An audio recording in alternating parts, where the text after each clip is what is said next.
Ini ada pembongkaran CVT, suaranya berisik karena lakernya gak ada gripnya, kering.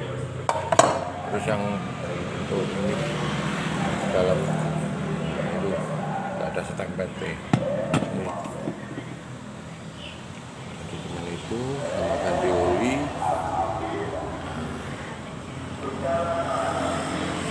Kasih stempel dulu. Saya rakit.